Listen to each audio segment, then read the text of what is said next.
Imagine standing in a crowded Roman forum at dawn. The marble beneath your feet is cold. The air smells of dust, sweat, and incense.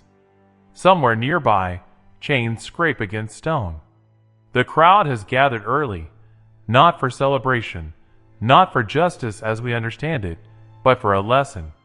Here is the question few films dare to ask. What happened to women in ancient Rome when the state decided they were guilty? Popular culture shows Rome as cruel, yes, but also disciplined, orderly, almost clean in its violence. Executions are swift. Punishments are brief. Suffering is implied, then quickly cut away from. What we are rarely shown is how deeply personal, humiliating, and psychologically devastating Roman punishment could be, especially for women. This is not a story of isolated cruelty or sadistic individuals. This is a story of systems, of laws, customs, and public rituals designed to break the human spirit in full view of the crowd. The reality was not hidden in dungeons. It was staged in the open, performed in the heart of the city, and remembered long after the screams faded. Tonight, we strip away the polished marble and heroic myth. What remains is the uncensored historical reality, one far darker than anything cinema has ever shown. To understand why Roman punishment was so brutal, we must first understand how Roman society viewed women. In law, Roman women were not full citizens in the modern sense.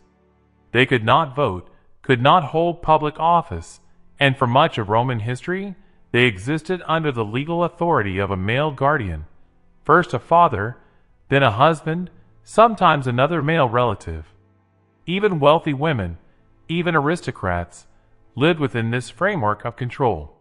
A woman's value was closely tied to honor, specifically the honor of her family. Her body, her behavior, her obedience were not considered her own. They were symbols.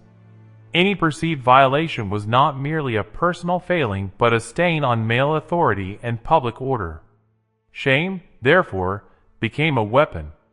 Roman punishment was rarely designed only to cause pain. Pain was temporary. Shame lingered. Public exposure, forced visibility, and the stripping away of dignity were essential elements of justice. For women, whose social worth was bound to modesty and obedience, humiliation was often more devastating than physical injury. This is why punishments were staged in public spaces, why bodies were restrained, displayed, and marked. The goal was not simply to punish a woman, but to erase her social identity before the eyes of the city. Rome ruled not just through armies, but through fear carefully cultivated and publicly maintained. Public punishment served as theater. It reminded the population that the state was always watching, always capable of inflicting suffering. The more visible the punishment, the more effective the warning. Crowds were not incidental. They were essential. Executions, floggings, and humiliations took place in forums, along main roads, or in arenas packed with spectators. The presence of witnesses transformed private pain into collective memory. Each scream carried a message. This could be you. For women, this message was sharpened. Their suffering reinforced social hierarchies, male over female, citizen over slave, Roman over foreigner. The body became a canvas upon which the state wrote its power. The state did not need to invent new crimes. It only needed to enforce existing norms with terrifying consistency. Many women punished by Rome were not violent criminals. Their offenses were often social, moral, or symbolic. Adultery was one of the most dangerous accusations. Under Roman law, particularly during the early empire, a woman accused of adultery could face exile, confiscation of property, or worse. The crime was not betrayal of a spouse. It was defiance of male control and lineage. Disobedience followed closely behind. A woman who resisted her guardian's authority, who refused an arranged marriage, or who challenged household discipline could be punished privately or publicly, depending on status. Religious defiance was especially perilous. Women who joined unauthorized cults, refused state rituals, or were suspected of impiety were seen as threats to Rome's relationship with the gods. Vestal virgins, sworn to chastity, faced burial alive if accused of breaking their vows, a punishment as symbolic as it was horrific. Political association could be fatal. During purges and conspiracies, wives, daughters, and sisters of accused men were often punished simply for proximity. Guilt by blood was sufficient. Slavery-related accusations were the most merciless of all. Enslaved women had no legal personhood. Their bodies were property. Any perceived crime, real or invented, could be punished with extreme violence, often without trial. Public flogging was among the most common punishments. Women were tied to posts in open spaces, restrained so they could not shield themselves. The act was deliberately slow.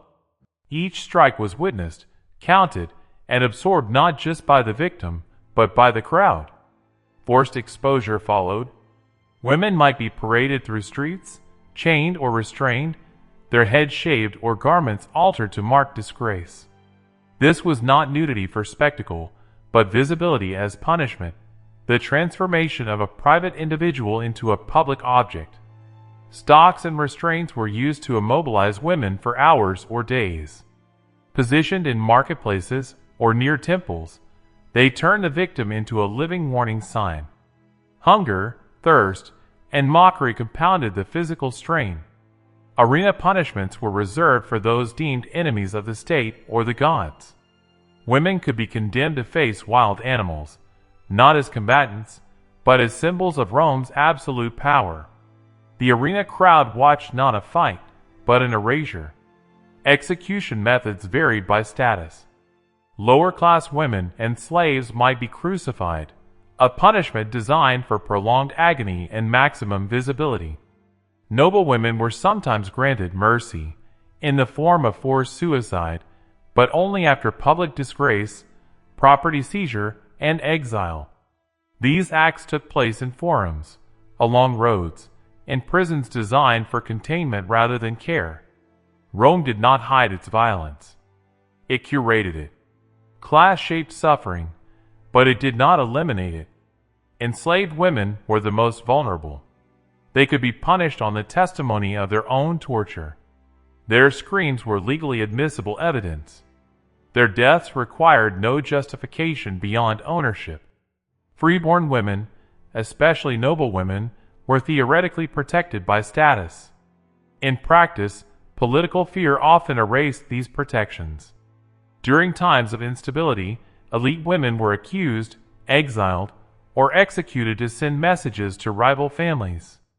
History records wives forced to watch the downfall of their households, daughters punished for their father's ambitions, mothers condemned for remaining loyal to disgraced sons. Status might change the method, but not the intent. The goal was always the same: submission. No Roman punishment was complete without witnesses. Crowds laughed, jeered, or watched in silence. Their presence normalized cruelty. Children learned early what defiance looked like, and how it ended.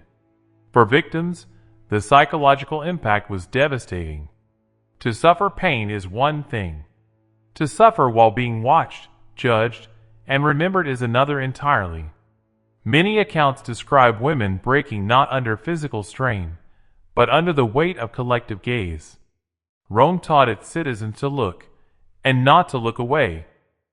Roman writers rarely express sympathy, but their words reveal the system.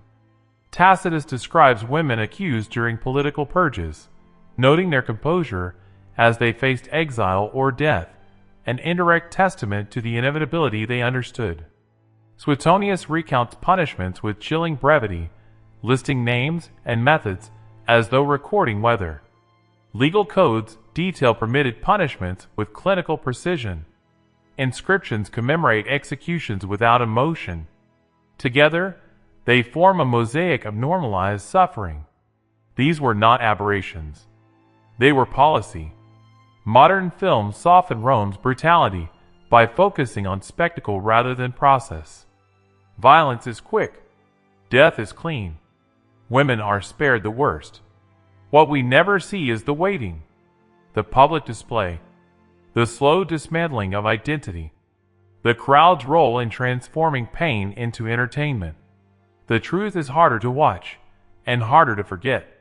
The women punished by Rome are mostly nameless now. Their suffering survives only in fragments, legal lines, historical asides, stones worn smooth by time. But they were real. They felt fear, shame, and despair as acutely as anyone alive today. Rome called this order. History often calls it greatness. But if we listen closely, beneath the marble and myth, we can still hear the echoes of those who paid the price.